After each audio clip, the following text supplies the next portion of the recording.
स्तर पर इतना सफल आयोजन, विपिन जी आप किस तरीके से इन योद्धाओं के लिए शब्द कहेंगे, क्योंकि वाकई सराहनीय इन लोगों ने काम किया है। आज हर कोई इन योद्धाओं को सराह रहा है।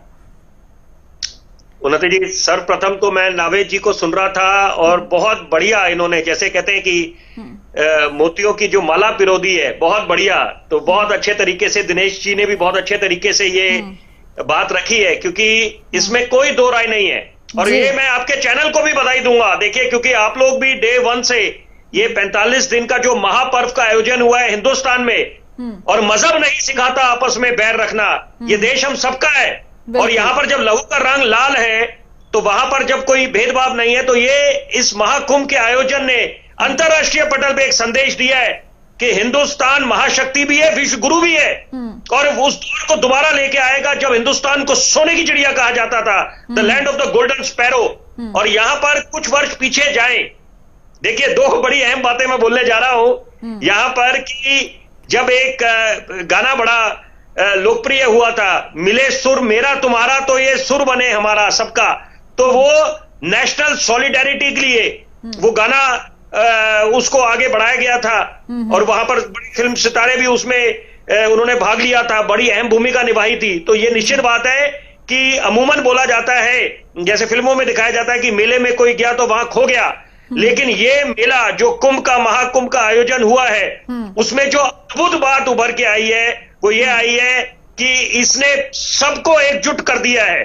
और यही हिंदुस्तान की खासियत है। यहाँ पर ना हिंदू, ना सिख, ना मुसलमान, यहाँ पर हम लोग सब भाई भाई बन के उभरे हैं। तो यही हिंदुस्तान की खूबसूरती है और यही लोकतंत्र की खूबसूरती है। यहाँ पर निश्चित बात है, देखिए कोई भी सिस्टम फुल प्रूफ नहीं होता, कुछ लैकुनेस रह जाते हैं, कमी पेशी रह जाती है, लेकिन हम केवल उस आप दृष्टिकोण से देखें तो मुझे लगता है वो भी गलत बात होगी। इस समय निश्चित बात है, नाज और बड़ा नाज हो रहा है, हमारे को गर्व महसूस कर रहे हैं हम लोग कि यहाँ पर हिंदुस्तान ने जो अद्भुत मिसाल कायम करी है, अनोखी नजीर पेश करी है अंतरराष्ट्रीय पटल पे, कि कई मुल्कों की आबादी से ज्यादा लोग एकत्रित हुए हैं महाकुंभ में। और जैसे कि मैं एक बात जरूर जोड़ना चाहूंगा कि कोरोना काल, जब सदी की सबसे बड़ी महामारी आई, तो हमने एक नया शब्द सीख लिया, कोरोना योद्धा। उनको लाखों बारी नमन करा, लाखों बारी सलाम करा।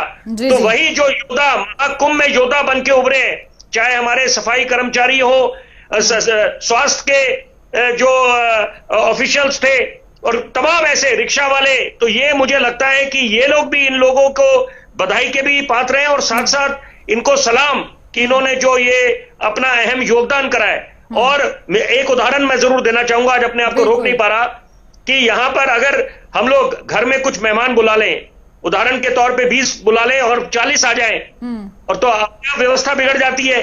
लेकिन आप देखिए, यही हिंदुस्तान की खूबसूरती है कि यहां पर हम लोग बिल्कुल सारे योद्धा बन के उभरे, और किसी को किसी तरह का गिला शिकवा नहीं था। जो देखिए, जो जान मान जिन लोगों ने खोई है, निश्चित बात है वो बड़ी दुखद बात है, बहुत बड़ी त्रासदी है, उसमें पड़ताल होनी चाहिए, श्रद्धांजलि।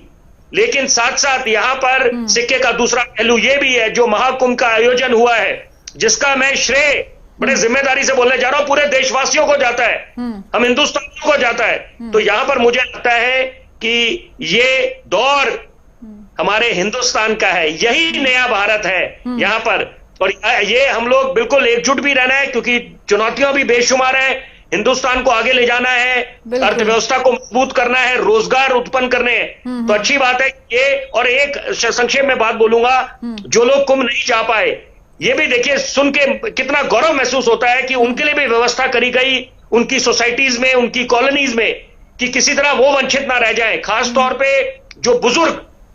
तो ये मुझे लगता है कि ये भी अच्छी बात है कि यहां पर सब लोगों ने, और जैके कुछ वर्ष पहले जब बिल क्लिंटन हिंदुस्तान के दौरे पे आए थे और ताजमहल की खूबसूरती को निहारा, तो उन्होंने अपनी बेटी के साथ थे, उन्होंने एक बात बोली कि दुनिया दो भागों में बंटी है, एक जो ताजमहल की खूबसूरती को निहार चुके हैं और एक जो वंचित रह चुके हैं। उसी तरह से है कि कुछ जो सौभाग्य वाले हैं कि उन्होंने जो आस्था की डुबकी लगाई महाकुंभ में, और कुछ जो वंचित रह गए। लेकिन फिर भी अच्छी बात है कि सबकी आस्था को सलाम, नमन।